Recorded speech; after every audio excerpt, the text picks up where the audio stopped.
is Mark Gunn Media. Hit it! Welcome to Gunshots Straight from the Hip. I'm your host, Mark Gunn. The views expressed on this program are those of the host and guests and not necessarily reflective of anyone or any entity associated with this broadcast. Today's episode, Going Beyond for a Buck, Madison Avenue and Race. As a broadcast veteran of over 30 years, I've always known that the relationship between media and corporate America has been one of symbiosis. Neither succeeds without the other. This is especially true when it comes to marketing and advertising. Sadly, throughout history, media and corporate America have had some serious missteps when it comes to the way they've presented some of their products. There have been some of the most racially offensive commercials ever produced for print, radio, and television. Edgy new ad that has Pepsi apologizing right now.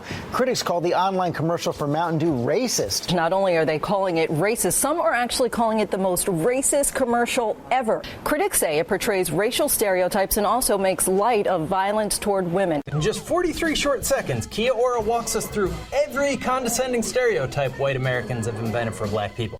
This speaks to the fact that even in 2017, as it was in years past, the lack of people of color in decision-making positions among advertising agencies leads to this kind of ignorance. It's one of the most influential industries in American society. It shapes America's hearts and minds. It influences the way people think. And second, it's an industry that is the most entrenched of any industry that we're aware of when it comes to equal opportunity.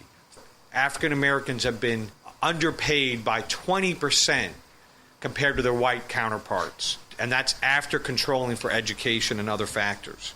There's an astonishing 7,200 shortfall in terms of professional positions that African Americans should be having in this industry based on available pools of talent, and yet they're not in those positions. So what this industry has done, not for years, but for decades, has robbed the African American community of equal opportunity, good positions, and most important, their dignity. The lesson that hasn't quite sunk in yet is that you need people that are representative of the audience that you're trying to reach. Every now and then, though, Madison Avenue and corporate America get it right. And when they do, there's always a group of people screaming the loudest about how offended they are.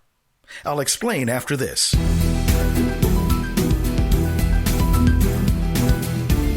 If you're an advertiser, one of the most important things about getting your message out is actually standing out from the rest of the crowd. If you're listening to this program right now, this is where you would hear your commercial. As an exclusive sponsor to Gunshots Straight from the Hip, your commercial is professionally produced and gets a longer shelf life based on your needs. Gunshots Straight from the Hip is a unique and compelling program, unlike anything else in the marketplace. Episodes are also available for download on iTunes, and depending on how you tailor your message, the potential for new and repeat customers is that much greater. Best of all, it's extremely cost-effective. If you'd like more information on how to sponsor this broadcast, call Mark Gunn Media Inc. at 502-205-2085 or 502-407-0283. That's 502-205-2085 or 502-407-0283.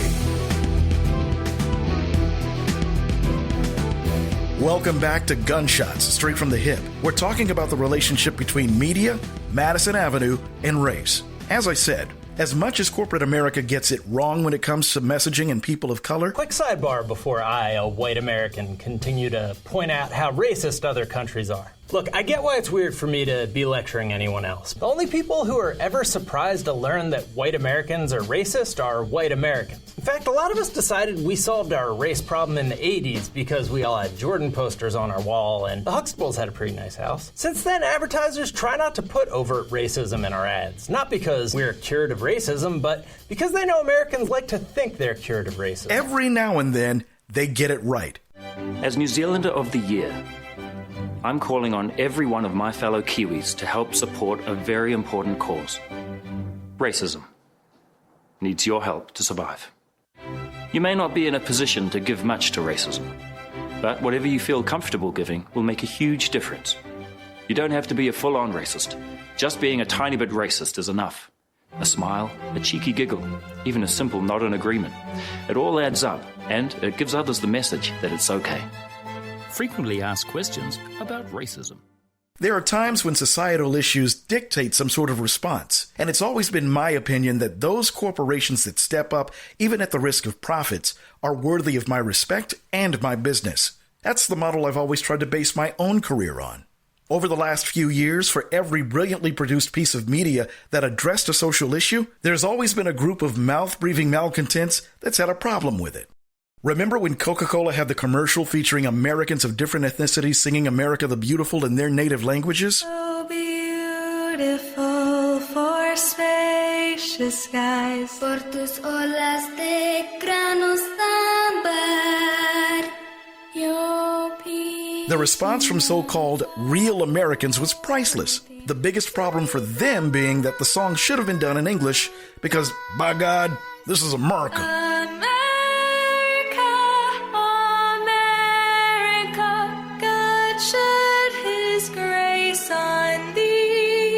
Bizarre hashtags started trending on Facebook and Twitter, indicating people's intentions to boycott. Listen, weirdos.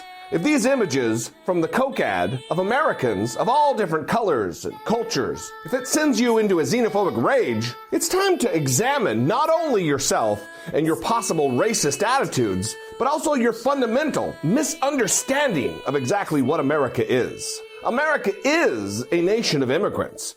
That commercial paid huge dividends for Coca-Cola because it was featured in the next day's news cycle and generated a ton of social media.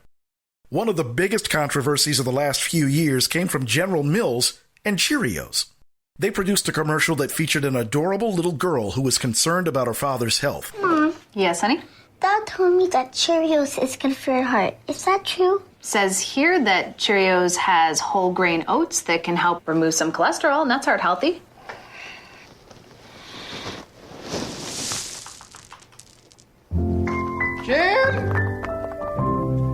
Positive message, right? Not according to another group of mouth-breathing malcontents who had a real problem with seeing an interracial family on their TV screen. An adorable Cheerios commercial featuring an interracial couple and their daughter generated such a strong racist backlash on YouTube that the comment section had to be closed. Commenters on the cereal's Facebook page also said they found the commercial disgusting and that it made them want to vomit. Other hateful commenters expressed shock that a black father would stay with his family. So if that wasn't racist enough, there you have it. They felt that their American way of life was under assault. Then there was Budweiser. In the middle of America's Donald Trump-induced xenophobia, released a commercial depicting the immigrant experience of one of its founders during the Super Bowl. Budweiser facing calls for a boycott over the message in one of its spots. Welcome to America. We don't want to hear. Go back home. Anti-immigrant zealots cried foul because Anheuser-Busch shouldn't have mixed social issues with football. Boycotts were threatened. But I'm willing to bet that these same idiots were griping on one hand and drinking a nice cold Bud with the other. The hypocrisy was astounding. The hashtag boycott Budweiser has gotten tens of thousands of tweets. Sarah Palin is even sounding off that the politically charged message has Americans speechless. Within the last week, Procter & Gamble produced perhaps the most honest 2 minutes of truth ever seen in a commercial. In a spot called The Talk, we see several black families having conversations with their kids about the racial issues that they deal with on a daily basis. Who said that? The lady at the store. That is not a compliment. Listen, it's an ugly, nasty word, and you are going to hear it. Nothing I can do about that. But you are not going to let that word hurt you.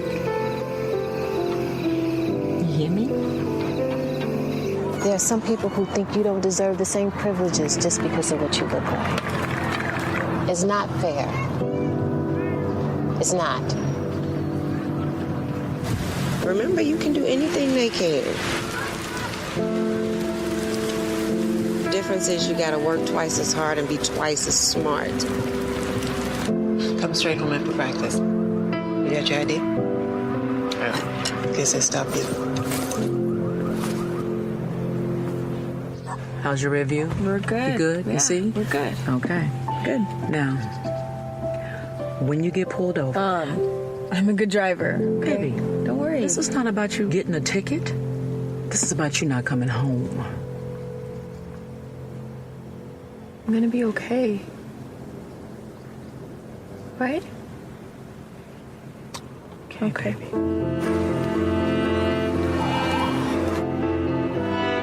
It's not fair.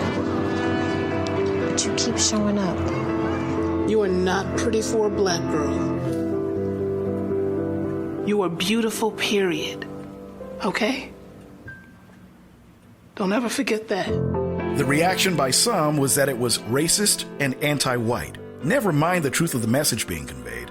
By God, we love our racist culture, and Procter & Gamble has a lot of nerve speaking out against it. As of this episode, the fallout is still being felt because it's a huge topic on social media and news programs everywhere. Now, by means of personal disclosure, I've done some voiceover work for Procter & Gamble over the years, so I have a relationship with the company. However, that relationship has no bearing on my praise for the current campaign.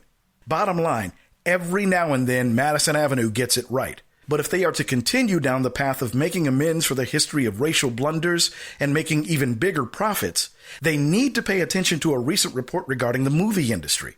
Hollywood has had a horrible history when it comes to race, but some are finally starting to get it. The report showed that movies featuring a diverse cast make much more money than those featuring an all-white cast. People want to see a more accurate reflection of themselves and society.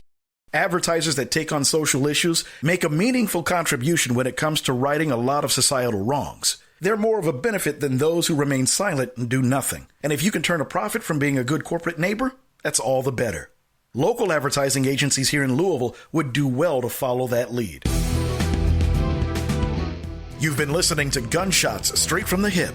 The views expressed are those of the host and guests and not necessarily reflective of any entity or anyone associated with this broadcast. If you'd like to leave a comment or want more information about how you could advertise on this program, email us at gunshotsstraightfromthehip@gmail.com or call 502-205-2085 or 502-407-0283.